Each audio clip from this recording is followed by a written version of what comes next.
I've gotten a number of requests to do another video update or my thoughts on the dollar recently, and I think this is tied into what the Federal Reserve has been doing for the last couple months, really since July when the rate cuts started, the 3 rate cuts that were done quickly, the quarter basis point. Now, a lot of people, a lot of experts are claiming that the Fed had no reason to do the rate cuts. And I'm going to lay out the case, in my opinion, why the Fed did the rate cuts. Obviously, I don't think anyone should have control over interest rates. The cost of capital, interest rates, is so important for economic calculation that 12 PhD economists, or in Powell's case, Jerome Powell's case, he doesn't have a PhD, but 12 people, mostly PhD economists, mostly all with groupthink. The PhD standard, as Jim Grant of Grant's Interest Rate Observer would say, monetary mandarins, as they would also say, should not have control over something as important as the interest rates. This is central planning. This is socialism, control of the interest rates.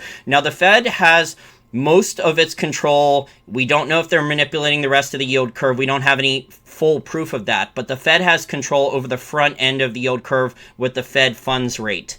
Now, since July, remember, the yield curve was inverted. If you're not familiar with what that means that the front end of the curve had higher interest rates than the longer dated part of the yield curve. I'm going to talk about the best website to track the yield curve for free. This is GuruFocus.com/yield curve. This has the best to monitor the yield curve.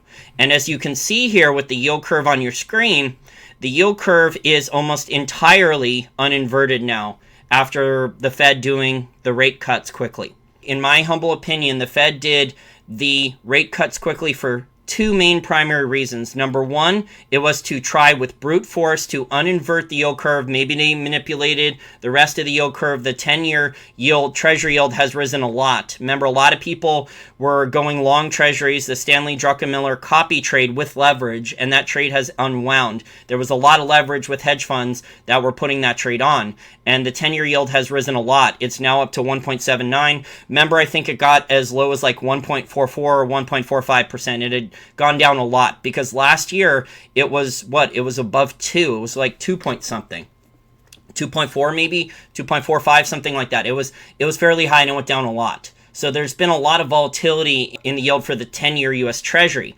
Now, most of this yield curve here is uninverted now. There are tiny parts of it where the 1-month Treasury yield is still slightly higher than the 3-month, 1.58 versus 1.57. And you have here the 2-year US Treasury yield is slightly higher than the 3-year. But other than that, the rest of the yield curve is uninverted. And the reason for this is a inverted yield curve is a very reliable predictor of an official recession. As you see here on this website, an inverted yield curve has predicted the past 7 recessions, despite what the talking heads on CNBC and Bloomberg are saying that it doesn't matter anymore. It matters. Otherwise, the Fed, in my opinion, would not have done the rate cuts. That was one of the main primary reasons. The other primary reason, in my opinion, has to do with the dollar. Now, the Fed has tried to slow down the dollar index and the trade-weighted dollar index from rising. The dollar index, as of right now, when I'm recording this video on Wednesday, November 20th, right after market close at 5:03 p.m., is slightly below 98 at 97.97. So the Fed is, I think, okay with the dollar index in this range. They would like it lower. They would like a controlled devaluation on the regular dollar index. The problem is you have all these other governments copying each other, doing beggar thy neighbor policies with currency wars, trade wars, tariff wars. So a lot of the mistakes from the 1920s and 1930s are unfortunately being repeated. I really hope we don't get to a real war, although I think a cyber war is more likely to escalate in more tariffs. Currency wars, more trade wars with more tariffs, tit for tat, the US and the European Union, China, of course, etc. Trade-weighted dollar index, which a lot of people don't talk about, but this has to do with emerging market currencies. The trade-weighted dollar index, I've talked about this a lot in the last 6 or 7 months, has to do measuring the dollar versus over 26 other currencies, mostly emerging market currencies. And the trade-weighted dollar index got to all-time highs over 131 on September 4th, and it got again over 131 on October 2nd. But you can see the Fed rate cuts to try to steepen the yield curve. And again, they're manipulating. Steepening the yield curve is supposed to help the banks. Negative interest rate policy is supposed to hurt the banks, the large banks that basically decide Fed policy. The Fed is in it to save the government borrowing, so the large federal government doesn't have to cut back on borrowing, to save the large banks and to help the large corporations. The Fed is not helping Main Street. The Fed's mostly helping Wall Street. So in my opinion, the trade weighted dollar index, starting in July, it took off mid-July there up to all-time highs by the beginning of September, and the Fed started to panic. And this is because the amount, and I've covered this extensively on like other channels, so you're getting this analysis here for free compared to so many other places that either don't know this stuff, ignore it, or charge for this information. And the trade weighted dollar index is particularly onerous because of the total amount of dollar denominated debt outstanding. I've talked about this at length. There is, according to the Bank of International Settlements, now over $11 trillion in dollar denominated debt outstanding, and that's non-financial. So that's not counting the banks, the private banks that have enormous amounts of dollar denominated debt outstanding. So there's over $11 trillion. So every time the dollar has a rally, either on the trade weighted dollar index or on the regular dollar index, that hurts everyone who has too much dollar denominated debt, who were betting that the dollar would be weaker, that the dollar would not rally. So the Fed is getting lobbied, the Fed is getting phone calls, the Treasury Department here in the US is getting phone calls, the Trump administration is getting phone calls, not only from large US multinational corporations, but also from foreign corporations, foreign governments. They are warning that if the dollar continues to rise, there could be collapses in emerging markets. They are the most likely to collapse at this point, unfortunately. And there's a lot of headwinds why I've discussed this at length on many of my other videos and live stream shows. I did an entire show about this, but here is a great chart that is also in the Wall Street for Main Street Facebook group if you want to take a look. This is a JP Morgan Emerging Markets Foreign Currency Index, and it peaked in 2013. That was at the height of the Chinese GDP growth, the China boom with all the Chinese stimulus, and also the commodities boom. And it's been going lower. It had a brief rally from, end of 2015 briefly to 2018, had a brief rally, and it's been collapsing again, and it's near all-time lows, I believe.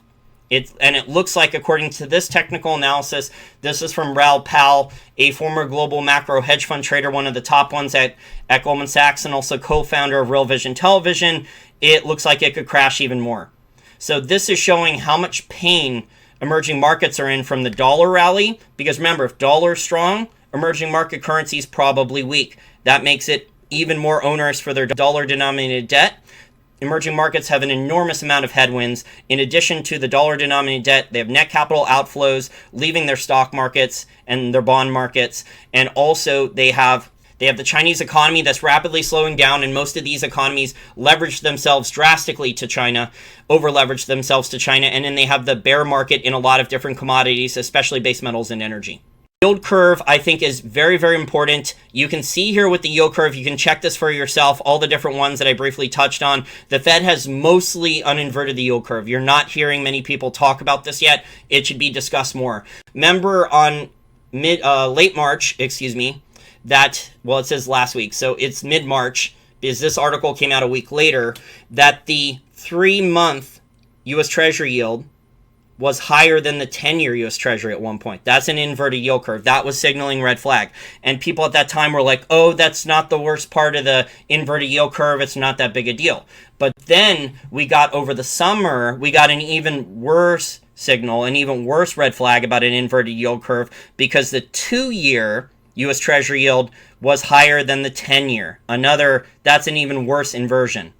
And that started to really panic people. They had to march the people out, saying that it's not a big deal anymore about the inverted yield curve. So hopefully now you understand about the dollar and what the Fed is trying to do. They're not going to come out in public. In my opinion, they're not going to. I did a poll on this on my Twitter yesterday. You can still vote on it. But in my opinion, they're not going to come out and publicly admit that they, through brute force, they intentionally tried to uninvert the yield curve. But remember, back in February, Lael Brainard, who's a Federal Reserve Board of Governor, trying to win points, she was hoping to be Treasury Secretary or head of the Federal Reserve had Hillary Clinton actually won the 2016 election, and she might still get that position if Trump doesn't win in 2020. I'm sure she'll be sticking around longer, maybe trying to get that position in 2024 if Trump wins the second term. And she said an inverted yield curve doesn't matter. But we have, in my opinion, we now have evidence, a lot of evidence, that it does matter and that the Fed did a hard 180, panicked, reversed course very quickly over the summer. And the Fed did the rate cuts, not only to try to slow down the dollar from rising, which was going to kill emerging markets and dollar-denominated debt, but also to intentionally, as you can see here, try to uninvert the yield curve. And for the most part, they fully uninverted the yield curve. There's only tiny little inversions now, and they're insignificant. They're not the big red flags that we had over the summer. So feel free to share your thoughts on this below the video. I want to thank you for listening. Thank you very much to my almost 200 Patreon account contributors and my dozen monthly PayPal contributors. You're really helping me out here, allowing me to grow my business, focus on quality content like this that hopefully you will not find anywhere else, especially for free.